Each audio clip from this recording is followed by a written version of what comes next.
ان سے اس طرح گفتگو کرو جیسے ایک غلام اپنے آقا سے گفتگو کرتا ہے۔ آپ اندازہ کریں، کیا اپنا انداز بھی یہ ہے؟ میرے پیارے آقا صلی اللہ علیہ وسلم کے پیارے دیوانوں، بڑی معذرت کے ساتھ ہم اپنے پیسے کہاں کہاں خرچ کرتے ہیں، مگر یاد رکھیں ماں باپ پہ خرچ کرنے پر اللہ جو ثواب عطا فرماتا ہے نہ وہ مسجد کے بنانے پر عطا کرتا ہے، نہ مدرسے پہ چندہ دینے پہ وہ ثواب ملتا ہے، نہ اللہ اکبر کسی جگہ اور نیک کاموں میں آپ کہیں خرچ کریں، ماں باپ پہ خرچ کرنے پر جو ثواب ملتا ہے وہ ثواب کہیں نہیں ملتا۔ بڑی معذرت کے ساتھ ہم ماں باپ کو اہمیت ہی نہیں دیتے۔ لوگ مجمع کے اندر اگر مسجد اور مدرسے کا چندہ ہو رہا ہو اور وہاں پر 5,000 10,000 1 لاکھ لکھا دیتے ہیں، حالانکہ وہ گھر سے اس حالت میں آتے ہیں کہ ماں نے کہا کہ بیٹا مجھے دواخانہ جانا ہے، کچھ روپیے دے دو تاکہ ڈاکٹر کی فیس ادا کر دوں، تو وہ ماں کو یہ کہہ کے آتا ہے بڑھاپے میں تمہیں کتنے پیسے لگتے ہیں، کیا میں سب تمہیں پہ خرچ کر دوں؟ میرے پیارے آقا صلی اللہ علیہ وسلم کے پیارے دیوانوں، آپ کو بتاؤں کون اس وقت خوش نہیں رہنا چاہتا؟ خوش رہنے کے لیے آج لوگ ناولیں پڑھ رہے ہیں، خوش رہنے کے لیے لوگ الگ الگ انداز سے ٹپس دیکھتے ہیں کہ کون سا طریقہ خوش رہنے کا ہے۔ میرے پیارے آقا صلی اللہ علیہ وسلم کے پیارے دیوانوں، میرے آقا غیب داں نبی صلی اللہ علیہ وسلم فرماتے ہیں اگر ہمیشہ خوش رہنا چاہتے ہو اور لمبی عمر چاہتے ہو، اگر یہ 2 چیزیں نعمت پانا چاہتے ہو، اللہ تمہاری عمر کو لمبی کرے اور تمہیں زندگی میں ہمیشہ خوش رکھے، تو تم اپنے ماں باپ پہ خرچ کیا کرو۔ جو ماں باپ پہ خرچ کرتا ہے اللہ اسے دنیا اور آخرت کے غموں سے نجات عطا کرتا ہے اور اس کی عمر کو اللہ طویل فرما دیتا ہے۔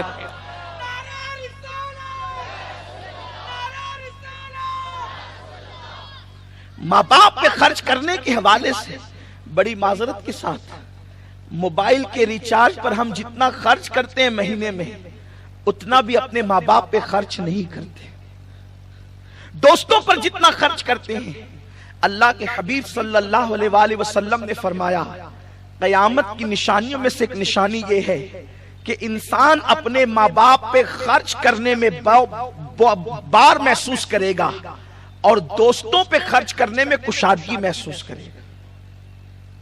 دوستوں کے ساتھ پارٹی کے لیے گیا، ہزاروں روپے خرچ کر دیا اور ماں باپ کو سینکڑوں دینے کے لیے اس کی طبیعت پر ایک بوجھ سا محسوس ہوتا ہے۔ یہ قیامت کی نشانیوں میں سے ایک نشانی ہے۔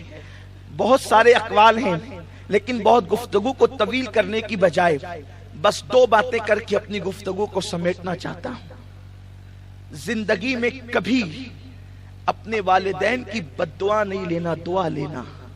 انہیں کبھی نہیں رلانا، کیونکہ رلانے والا جس نے ماں باپ کو رلایا، دکھی کیا، وہ ہمیشہ کے لیے اللہ کی رحمت سے محروم کر دیا جاتا ہے، اس کے لیے محرومی لکھ دی جاتی ہے۔ کبھی ماں باپ کو نہ رلانا۔ لوگ ماں باپ کو بہت ستا رہے ہیں۔ کبھی شادی کرنے کے بعد کیفیت یہ ہوتی ہے کہ اگر بیوی نے کہہ دیا کہ میں تمہارے والدین کے ساتھ نہیں رہوں گی، تو وہ اپنے ماں باپ کو چھوڑنے کے لیے تیار ہو جاتا ہے۔ بہت سارے باپ اولاد کا حال اور بیٹوں کا حال تو یہ ہے کہ شادی کے بعد وہ ماں باپ کو چھوڑ کر سسرال میں جا کر کے قیام کرتے اور سسرال میں رہنے کو وہ کوئی عیب نہیں سمجھتے۔ جس کی سسرال سب سے زیادہ قیمتی ہے، میں اس کا قول پیش کروں، اس سے بڑا گھرانہ کسی کی سسرال کا ہو ہی نہیں سکتا۔ آئیے اس کی سسرال کی بات کرتے ہیں جسے دنیا شیر خدا، باب مدینۃ العلم، علی مرتضیٰ سید السادات، مولائے کائنات علی مرتضیٰ جسے دنیا کہتی ہے، ان کی سسرال جیسی سسرال کس کی ہو سکتی ہے؟ ان کی سسرال مصطفیٰ جان رحمت کا گھر ہے۔ اسی مولائے کائنات کا قول ہے اگر عزت چاہتا ہے تو اپنی سسرال میں بلا عذر شرعی 1 رات بھی قیام نہ کرنا۔ یہ مولا علی کا فرمان ہے۔ اگر عزت چاہتا ہے، آپ مجھے گالی دیں گے ہو سکتا ہے، لیکن میں جو ہے وہ حق بات کہنا چاہتا ہوں، اور طبیعت میں یہی ہے۔ ممکن ہے جو اپنے سسرال میں رہتے ہیں ان کو برا بھی لگے، عذر شرعی کی بنیاد پہ رہتے ہیں تو بات الگ ہے، لیکن مولائے کائنات نے فرمایا اگر عزت چاہتا ہے بلا عذر شرعی، مسافر ہے رات کو قیام کر سکتا ہے، کوئی عذر ہے، کوئی بیمار ہے رات میں قیام کر سکتا ہے، بلا عذر شرعی سسرال میں ایک رات بھی قیام نہ کرنا اگر عزت سسرال میں چاہتے ہو تو، اس لیے کہ سسر کے گھر رہنے والے داماد کی اتنی بھی عزت نہیں ہوتی جتنی چوکھٹ پہ بیٹھنے والے کتے کی عزت ہوتی ہے۔ ماں باپ کو چھوڑ کر جانے والوں کا انجام یہی ہونا ہے اور یہی ہو کر کے رہے گا، اس لیے کہ میرے آقا صلی اللہ علیہ وسلم فرماتے ہیں اگر تیرے ماں باپ تجھ سے ناراض ہے اور تو شہید ہو جائے، شہادت کے بعد بھی اللہ تجھے جنت عطا نہیں کرے گا، کیونکہ ماں باپ ناراض ہے اور جنت نہیں دے گا، لیکن چونکہ شہید ہو گیا ہے تو جہنم بھی نہیں دے گا۔ جنت اور جہنم کے درمیان ایک مقام ہے جس کو مقام آراف کہتے ہیں، نہ وہاں جہنم کی طرح عذاب ہے نہ جنت کی طرح نعمتیں ہیں۔ ان شہیدوں کو مقام آراف میں رکھا جائے گا جن کے ماں باپ ان سے ناراض رہا کرتے تھے۔ شہید ہو کر بھی جنت نہیں مل سکتی اگر ماں باپ ناراض ہے تو، لیکن جہنم میں بھی نہیں جائے گا کیونکہ شہید ہوا ہے، اس لیے اس کو مقام آراف میں رکھا جائے گا۔ میرے پیارے آقا صلی اللہ علیہ وسلم کے پیارے دیوانوں، امام حمیدی کا نام سنا ہے؟